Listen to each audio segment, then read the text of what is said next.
হুম।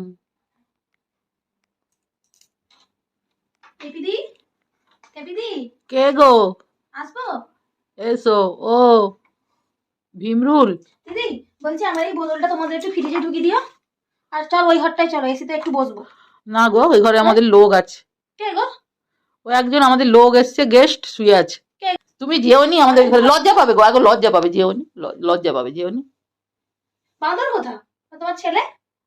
দেখো, বাঁদরও আছে, আমার ও ঘরে মুলতানি মাটিও আছে, যেওনি তুমি। কে মুলতানি? আমি তো ওই জন্যই তো বলছি, ঘরে গেস্ট কে আছে বোন তুমি। ফোন এসছে নাকি? হ্যাঁ বোনের ভাই বোনজি ফোনজি এসছে? হ্যাঁ হ্যাঁ, বঞ্জি এসছে, বঞ্জি এসছে তো গো। বোনজির সাথে দেখা করেছি, আমি চিনি না না, ইয়ে মা, তো গায়ের উপর পা তুলে কে এরা? হ্যাঁ বাঁদরের গায়ে, আগে কোনো একটা এ নেই, কে এটা? বাঁদরের গায়ের উপর পা তুলে শুয়ে আছে। দেখো তোমাকে আমি সত্যি কথা তাহলে বলে দিই, তুমি যখন সব দেখে ফেললে ওটা। কে জানলাতে দেখি। আগো তুমি শুনো, শুনবে তো, শুনবে যদি আসো। আগো তুমি শুধু সর্বদিকে ইয়ে করো, শুনো না। আমারও বাঁদরের সঙ্গে ওর বিয়ে হওয়ার কথা হয়েছে। হয়ে গেছে? রেস্টি ফেস্টি সব হয়ে গেছে। আমাদের কথা কিছু বলনি? হ্যাঁ গো, বিয়ের আগে অন্য একটা মেয়েকে ঘরে এনে সুই করে রেখে দিয়েছো।